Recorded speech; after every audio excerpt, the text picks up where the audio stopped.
So today in this video we are continue the previous media access technique which are used at data link layer or in MAC sub layer. So in last video हमने देखा था कि जो media access techniques है वो basically तीन category में हमने कैटेगराइज करा था। पहला था कंटेंशन और रैंडम एक्सेस, दूसरा था कंट्रोल्ड एक्सेस और तीसरा जो मेथड था वो था चैनलाइजेशन मेथड। तो आज हम लोग रैंडम एक्सेस के बारे में डिस्कस करेंगे और रैंडम एक्सेस में जो एक मेथड है जिसको हम लोग अलोहा कहते हैं उसके बारे में डिस्कस करेंगे। तो जैसा कि हम जानते हैं कि रैंडम एक्सेस टेक्निक में कोई भी स्टेशन सुपीरियर नहीं होता। No station is superior in random access technique and every station can transmit the frame or data at any time, so when it needs. So the first method, which is the first type in random access technique, is Aloha, and today we are going to learn about the Aloha mechanism, how the Aloha mechanism works.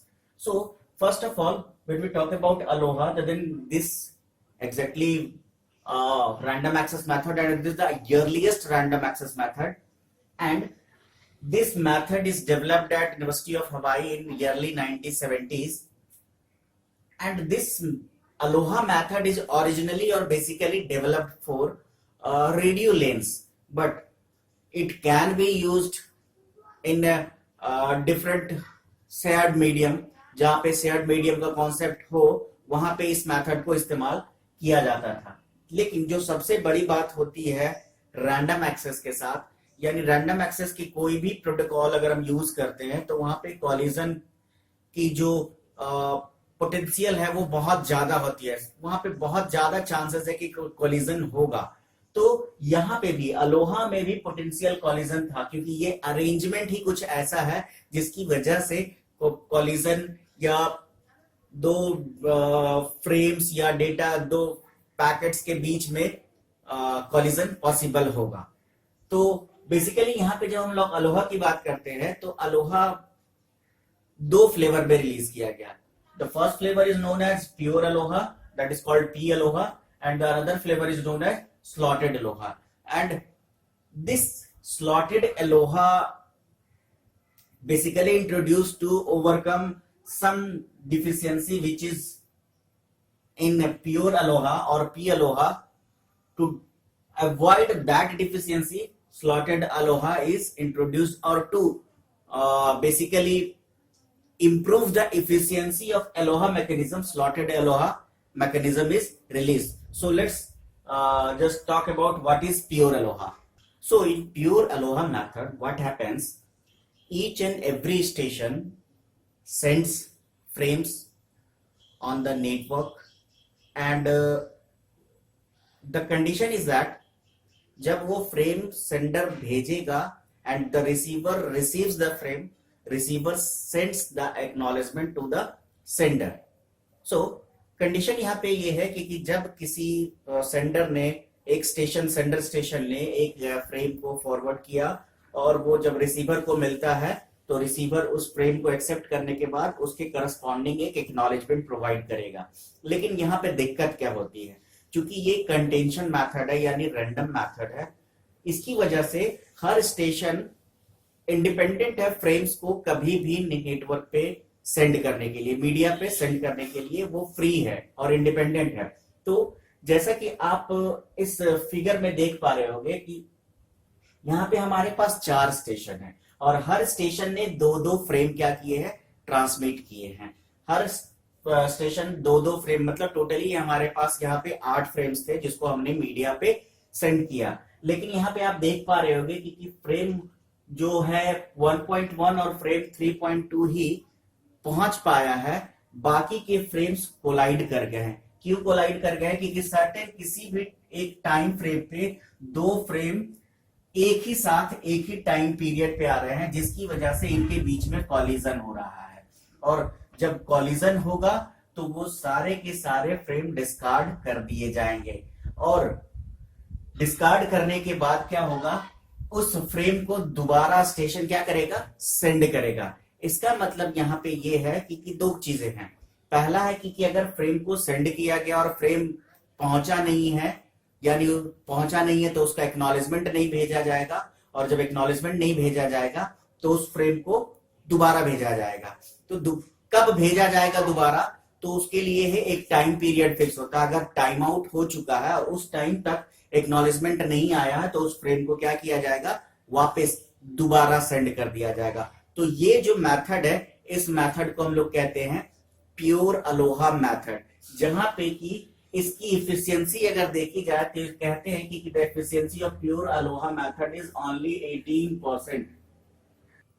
तो pure Aloha में जब time out होता है तो time out होने के बाद जो स्टेशन होते हैं एक रैंडम अमाउंट ऑफ टाइम तक वेट करते हैं और फिर से पैकेट या फ्रेम्स को दोबारा सेंड करते हैं, जिससे कि और कॉलिजन होने की जो पॉसिबिलिटी है वो कम हो सके। तो जैसा मैंने बताया कि अलोहा या प्योर अलोहा की जो थ्रूपुट है या एफिशिएंसी कह सकते हैं वो 18% है।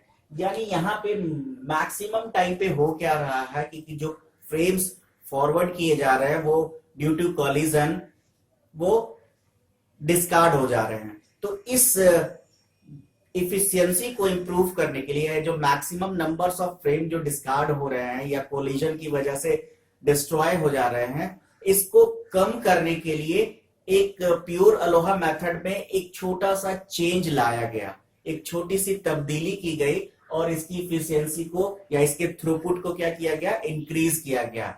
तो यहां पे इंट्रोड्यूस किया गया दूसरा मेथड जिसको हम लोग कहते हैं, this is pure Aloha. Now the second type of aloha which is known as slotted aloha. So what is slotted aloha? It means, तो जब हम लोग slotted aloha की बात करते हैं तो slotted aloha में बेसिकली क्या किया गया, यहाँ पे थोड़ा एक बात समझने की है कि slotted aloha में ये slot की जब बात कर रहे हैं तो ये slot बेसिकली है क्या। तो जब ये slot की बात करते हैं तो यहाँ पे थोड़ा सा इंप्रूवमेंट ये किया गया कि जब भी कोई फ्रेम फॉरवर्ड किया जाएगा तो जैसा कि प्योर अलोहा में जब जिसकी मर्जी हो, यानी जब जिसके पास फ्रेम जनरेट हुआ वो क्या करता है, नेटवर्क पे या मीडिया पे फॉरवर्ड कर देता है। स्लॉटेड अलोहा में ऐसा नहीं है, यहां पे भी रेंडमनेस रखा गया है लेकिन एक छोटा सा चेंज किया गया है। छोटा सा चेंज क्या किया गया कि यहाँ पे टाइम स्लॉट बनाए गए, यानी एक फिक्स टाइम स्लॉट है और जब वो टाइम स्लॉट पहुंचेगा या स्टार्ट होगा तभी कोई भी स्टेशन फ्रेम को फॉरवर्ड करेगा। Let suppose just for an example यहां पे हमने 5 सेकंड का टाइम स्लॉट बनाया, 5 सेकंड, यानी पहले टाइम पे मान लो 0 सेकंड पे हमने अगर कोई फ्रेम फॉरवर्ड किया तो अगला फ्रेम फॉरवर्ड करने के लिए हमें वेट करना होगा 5 सेकंड तक। मतलब नेक्स्ट जो फ्रेम फॉरवर्ड किया जाएगा वो 5वें सेकंड पे, अगला जो फिर फ्रेम फॉरवर्ड किया जाएगा वो 10वें पे, फिर 15वें पे, 20वें पे। प्योर अलोहा में आप कभी भी 0 सेकंड पे, 1 सेकंड पे जब आपके पास फ्रेम जनरेट हुआ आप फॉरवर्ड कर सकते हो। लेकिन स्लॉटेड अलोहा में अगर आपके पास फ्रेम जनरेट भी हो गया है तो आपको टिल वेट करना है जब तक कि टाइम स्लॉट नहीं आता है। यानी टाइम स्लॉट वो टाइम जब आप मैसेज को फॉरवर्ड करने के लिए आपको परमिट किया जाता है कि नहीं अब आप फ्रेम को फॉरवर्ड कर सकते हो। तो इसकी वजह से लेट सपोज कि हमने 5 यहाँ एक टाइम स्लॉट ये रखा, फिर दूसरा टाइम स्लॉट, तीसरा टाइम स्लॉट, चौथा टाइम स्लॉट। तो यानी अगर इस स्टेशन के पास इस सर्टेन टाइम पे, अगर इसको हम टाइम मान ले, तो इस सर्टेन टाइम पे अगर कोई फ्रेम आता है इस स्टेशन के पास तो ये प्योर अलोहा में यहीं पे फ्रेम फॉरवर्ड कर देता है। लेकिन स्लॉटेड अलोहा के कॉन्सेप्ट में क्या होगा, ये वेट करेगा कब तक, जब तक टाइम स्लॉट आएगा नहीं। अब ये यहां से क्या करेगा, फ्रेम भेजना शुरू करेगा। किसी के पास यहां पे आया है तो भी ये यहीं से टाइम फ्रेम इसी टाइम स्लॉट पे फ्रेम को फॉरवर्ड करेगा। तो इस कंडीशन की वजह से इस स्लॉटेड अलोहा में क्या हुआ, कुछ इंप्रूवमेंट हुआ और इसका जो थ्रूपुट था वो बढ़ के लगभग 36% हो गया। यानी ये जस्ट डबल हो गया, यानी हम जो फ्रेम्स की पहुंचने की पॉसिबिलिटी थी वो जस्ट डबल हो गई। और इस इंप्रूवमेंट की वजह से इसका चूंकि यहाँ पे टाइम स्लॉट्स डिफाइन किया गया, इसीलिए इसका नाम दिया गया स्लॉटेड अलोहा मैकेनिज्म। तो जो अलोहा मैकेनिज्म है या अलोहा मेथड है, ये एक मेथड है जो इंट्रोड्यूस किया गया था बेसिकली रेडियो लेन के लिए, और लेकिन बाद में इसको हम लोग शेयर्ड मीडियम पे इसका इस्तेमाल कर सकते थे। और ये दो फ्लेवर में रिलीज किया गया, पहला स्लॉट प्योर अलोहा और दूसरा स्लॉटेड अलोहा। अगले वीडियो में हम लोग CSMA को समझने की कोशिश करेंगे। Thank you.